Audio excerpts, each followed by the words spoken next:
alternate title for this video is going to be Tate tries not to scandalize everyone with her non-existent boobs. Hey, hi, hello, my name is Tate, and today I'm going to be doing my March wrap-up. Sorry that I'm speaking quickly, I have a lot to do today. I have 6 books that I read in March, fewer than the last 2 months, but leave me alone. Sometimes it'd be like that. It was a pretty good reading month in terms of like how much I enjoyed them overall. There's only one book in this list that I didn't enjoy, so we love that. We're just gonna get into it because yeah. First book I read was Sadie by Courtney Summers. This book, half of it follows this girl named Sadie who's on a quest for vengeance for her little sister who was murdered, and the other half follows a podcast which is following the disappearance of Sadie. There's a big fat trigger warning in here for pedophilia and a little bit for like abuse, but like if you are going to be triggered by pedophilia or don't want to read anything with pedophilia, don't read this. Or even just like know that going in, because it has that is definitely a topic discussed. Obviously it's not like seen as a good thing, it just there's pedophilia involved. I gave this like 4.5 stars. I think initially I gave it 5 stars. I think if I had waited I might not have given it quite a high of a rating, but also who cares? You know, like ratings don't actually mean anything, and whatever.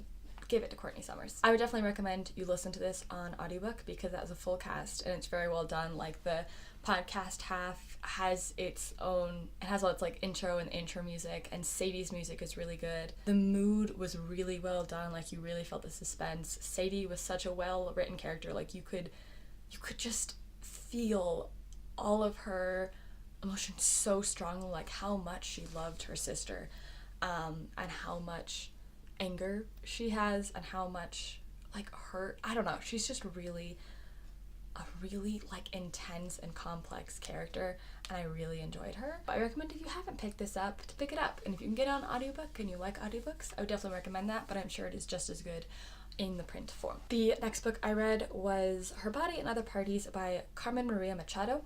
This is kind of a collection of short stories kind of talking about feminism and like the violence that is wrought upon women's bodies. They were all pretty symbolic. There's like one story where like girls have like all have bows tied around their necks, or like around somewhere like they all have a bow, and that's like very important. There's one, it's like follows a woman and through all of her partners as like there's a sickness going around or something. Trigger warning on this one for lots of sexual content, often like explicit content. There's also lots of difficult content like consent and rape and body image and just general like sexism, misogyny. I give this book 2.5 stars.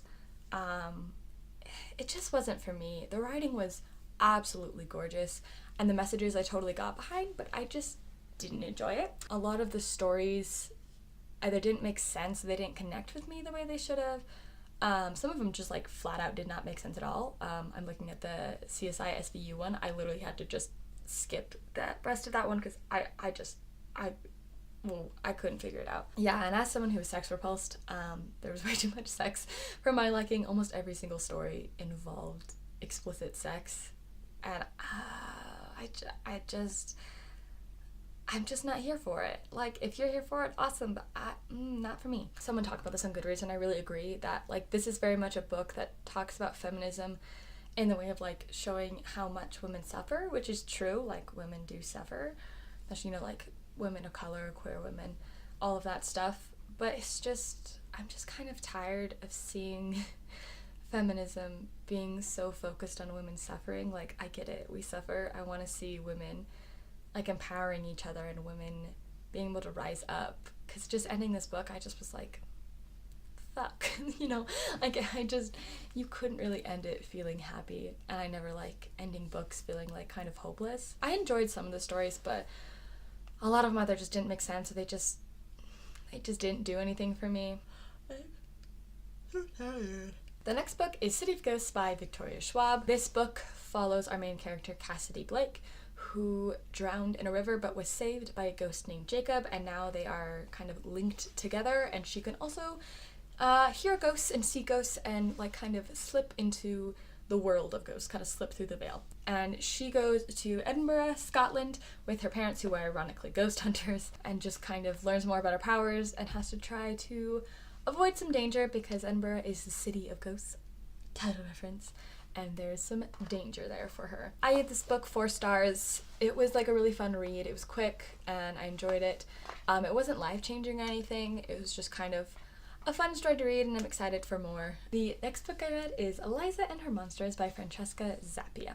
This book follows our main character, Eliza Mark, who at school and in like normal life is basically an outcast. She doesn't fit in well, she doesn't talk, she doesn't have a lot of friends. I need to stop playing with my hair, I'm sorry. But online she created this super popular webcomic called Monster C, which I need to be real, what the fuck. And she ends up becoming friends with the most popular fan fiction writer of her webcomic, but he doesn't know who she is, and it just kind of follows her and him and their relationship progressing and her dealing with the pressure of that and end of high school and her own mind and trying to deal with stuff like that. I gave this book 5 stars. It's now one of my new favorites. I really, really loved it. There was a really wonderful representation of anxiety in this book. I really felt it. I really connected to it. There's also just a lot of very lovable characters. I want to marry Warren. Like, I just he's such a dumb, cute baby. He's just a giant teddy bear. I love him so much. Sometimes they will have little like bits of the like written version of the webcomic that Warren, the fanfiction boy whom I love, wrote, paired with Eliza's actual drawings, and they're very beautiful, and I want this webcomic to be real. Like, it makes me so mad that this webcomic isn't real. Like, this is the same thing as with Universe City, with radio science. Like, let me have it. Give it to me now. The next book I read is The Night Circus by Erin Morgenstern. So there's this circus that just appears in random places without really any warning, and it's only open at night, and it's very magical and fantastical. It's like no circus you've ever seen. There's this competition going behind the scenes where these 2 old magicians, who I hate, pit their 2 kind of apprentices against each other in this kind of game, and the circus is kind of the battlegrounds, but they don't know what it is. It's supposed to be, they think, a test of like skill or something like that, but they're just trying to, they're supposed to be a winner, so they're just living their lives. But when Celia and Marco, who are the 2 main characters, when they meet, they think of it instead as kind of a collaboration, so they start working together, and whoop, they fall in love. And it makes the magic of the circus grow, and like they can make like chandeliers shake by holding hands and all sorts of like woo. But this is all without knowing what the competition is really about and how it's supposed to end. I gave this book 4 stars. I really, really enjoyed it. The prose is magical. The world is just so immersive and so magical to get into. I loved all the characters. The one thing that stopped it from being a 5 stars for me, so this book, it covers a lot of time. It jumps like a lot of time. Like sometimes it'll like jump and like several years will have passed, like 10 years will pass. From that, there was some development between Celia and Marco that we didn't see, that was just kind of behind the scenes that I felt like we needed to see. Like, it kind of just went to like, they had gotten more familiar with each other and more comfortable with each other and had like one evening just kind of talking, and then suddenly it jumped to like, he's in love with her, and I was like, whoa, whoa, whoa, whoa, whoa, where was like, it was literally like 5 years or 10 years something we jumped, and I was like, wait, no, I wanted that. Like, I wanted to see the development. I really, like, and don't get me wrong, like, this isn't me saying that I didn't love their relationship. I was so invested in them, and I loved them so much. But I wanted to see that. I wanted to see more of the time leading up to it. But other than that, it was a very wonderful story. If you haven't picked it up, please do. And the last book I read is one that I read in print, and that is The Rare and Grey by Christine Lynn Herman. Am I gonna probably talk about this in every fucking video now? Probably. Like, no one can stop me. This is my booktube channel. Y'all can't stop me. Basically, there's a town called Forecast, which is another town kind of overlaid on it, kind of like the Upside Down, if you've seen Stranger Things, which you should, called the Grey, and there's a monster in it that kills you. And there are these 4 founding families that have powers and are tasked to protect the town. They're the Hawthorns, the Carlyles, the Saunders, and the Sullivans. And this follows 4 founding kids who are having to band together to stop shit from going down. There's Violet, who is a Saunders. She just moved here. Her mom doesn't talk about her family at all, so she doesn't know anything at the beginning of what's really going on here. So she has a lot to figure out, and she's also mourning the death of her sister.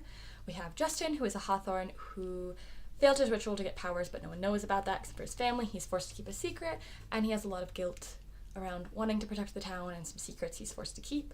We have Harper, who is a Carlisle, who lost her arm from like the elbow down in her ritual and could not get her powers, and she's been ostracized from the community, including by Justin, who used to be her best friend, so she has a lot of anger towards him and the Hawthorns in general. And then we have Isaac, who is a Sullivan, and his family is generally kind of hated because they are seen as like the temperamental, scary family, I guess, and like all of his family skipped town after his ritual because it went wrong.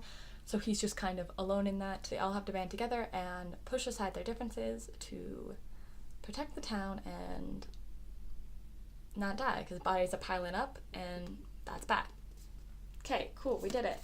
Oh wait, I have to talk about it. I give this book 5 stars. This is one of my new favorites. There's lots of good rep. There are like a million bi characters in this. The characters are all really fleshed out, and there's a lot of kind of like moral ambiguity, morally gray characters and complex characters who make mistakes, characters with flaws, all of that fun stuff. The world is really cool. The idea of this is really awesome. The writing is very well done. I just really love it, and you should read it. It just came out this month, like a week ago or something like that, so please read it. Please make me happy. Make Rhiannon from Crescent Moon Reads happy. Make us happy. Read it, you love it. Thank you.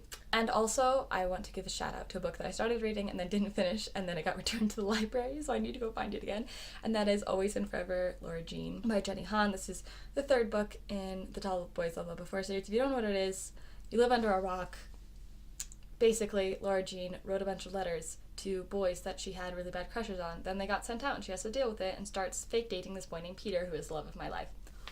Ooh, I was faster on this one. Second. That is everything that I read this month. And by the way, a lot of these books I've talked before on other videos. Sadie and Her Body and Other Parties. I read both of those during a 24 hours readathon. It wasn't really, like, I tried, but then I fell asleep because I just fell asleep, and so I didn't actually read for 24 hours, so like, yee on that. And I also read The Night Circus and The Divine Grey during Witchathon, a Star Witchathon, so I will either put those up in the cards or put them down below or something, so you can check this out if you want. Outros are dumb. If you read any of these books, let me know if you hated them, if you didn't. Like the video if you liked it, comment, whatever you want. Can you tell that I'm tired? Subscribe if you want to see more content from my channel. I have some cool videos coming up. Thank you for watching. See you next time. Bye!